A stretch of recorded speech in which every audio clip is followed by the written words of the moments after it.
Today we're going to recap a movie called Eternals. 5,000 years ago BC, a team of 10 eternal immortals came to Mesopotamia, super people from the planet Olympia. Having different abilities, they prevent the destruction of the humanity by deviants, powerful predators that hunt intelligent creatures. Some centuries later, in ancient Babylon, the Eternals unite the tribes of Earthlings, and they built giant walls, continuing to fight the deviants. Their leader Ayak, who knows how to heal, and also has a means of communication with the celestial Arish, reports to him about the successful continuation of the mission, and he orders her focus on their main goal. Soon, Ayak meets with the inventor Phastos, who is not eager to spur the technological progress of people, but Ayak orders him not to rush things. In the evening, Sprite, who can create illusions, shows Earthlings different stories, and the telepath Druig help them not to fight. Meanwhile, the mighty warrior and Karis fall in love.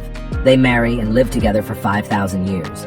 During the conquest of the American continent by the Europeans, the Eternals destroy the last deviants, but unexpectedly Finn has an attack, who is capable of creating any weapon. She attacks her friends, Gilgamesh, who has incredible powers, to stop her.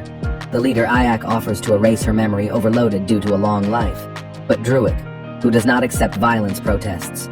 He does not want to erase her memory and stopping fights between people and leaves the team. Gilgamesh asks not to touch Finna's mind, promising to look after her. After that, Ayak disbands the Eternal team, allowing them to live among humans. Karis suddenly leaves Cersei. After a long time, Cersei, who lives in London, is dating an ordinary guy, Dane Whitman. Once when she's at work, suddenly an earthquake starts, the chain of which passes all over the planet. That evening, Deviant attacks them. Deviants whom they have not seen for several centuries, they protect themselves from the terrible monsters. But unexpectedly, Karis comes to the rescue. He can fly and incinerate with his eyes. He hurts the monster, but he instantly regenerates and hides.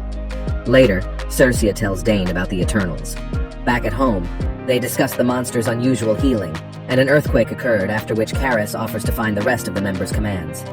They go to a farm in South Dakota where their leader Ayak lives, but find her killed by deviants. Sprite suggests that the monster that killed the Eternal nourished her ability to regenerate. Meanwhile, Cersei receives from the murdered device connection with the celestial Arish and learns from the deity that the time has almost come. A little later, the Eternals go to Mumbai where they find Kinga, who has devoted his life to acting. They report the death of Ayak, killed by the newly appeared deviants, so the actor stops filming, and the team goes to Australia, where near the house of Gilgamesh and the Finn, they find the corpse of a monster and inform a friend.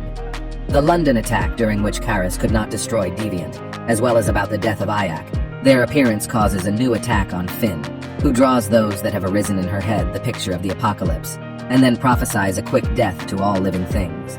The sprite's illusions help bring her to her senses, and later, looking at the drawings, Saoirse reconnects with the Celestial and she tells about the death of Ayak, and explains the reason for the catastrophes taking place on Earth.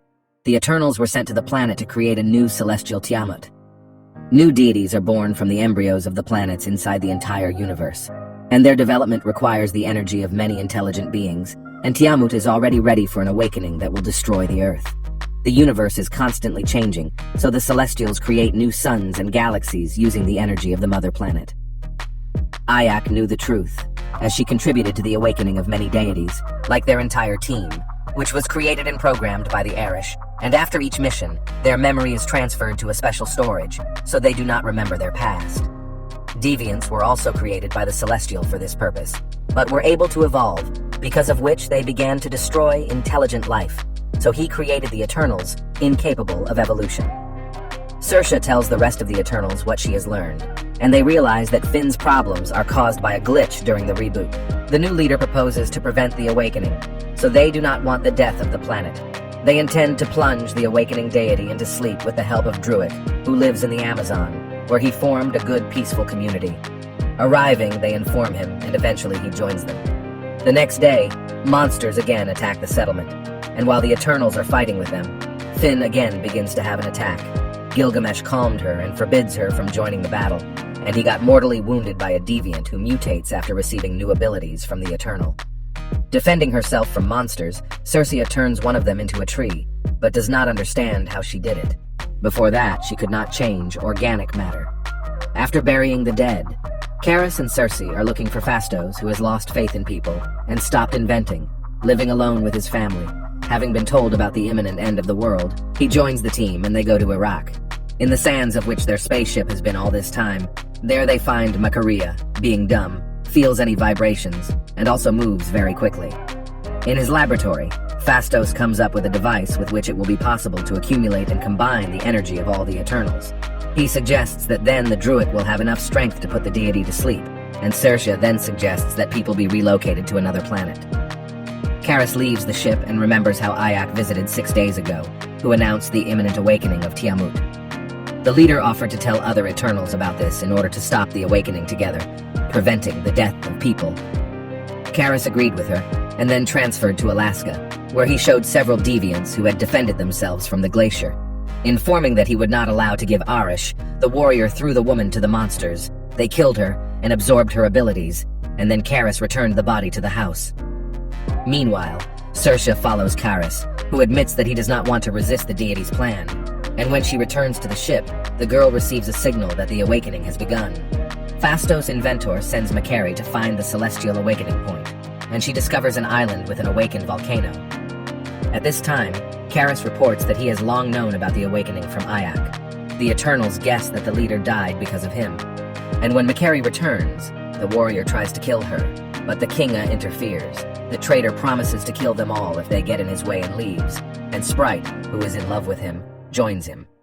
Druid offers to develop a backup plan in case of his death, but the Heart does not want to kill the Celestial, and Phastos still creates binding bracelets to enhance the abilities of one Eternal.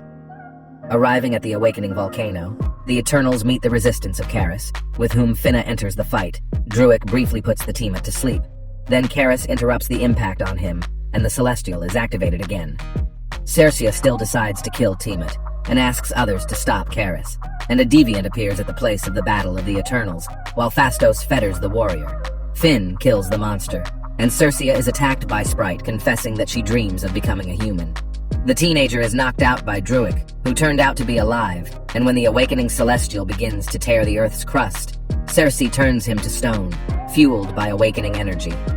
Karis, who managed to free himself, could not kill his beloved. But after the death of the deity, he flies away from the Earth and gets burnt in the rays of the sun, and Sersia uses her remaining energy to turn Sprite into a person. 2 weeks later, Druid, Finn, and Makari go in search of other Eternals in the universe. Sersia meets with Dane in London, who wants to tell her about his family, but does not have time because the huge Arish suddenly appeared and takes away the Eternals. The deity is going to study their memories, and then decide whether people are worthy to continue to live. At the end, there's a ship of the Eternals flying in space, which has lost contact with those remaining on Earth.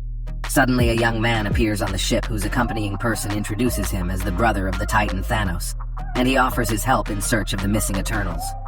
Later, we see Dane, who has guts, and opens a box with a sword lying inside. Nervously, he stretches out his hand to the sword, but an unfamiliar voice is heard behind him. Here, the movie ends. We hope you enjoyed watching. Instead of wasting 3 hours of watching, we recapped especially for you. Please like and subscribe. See you soon.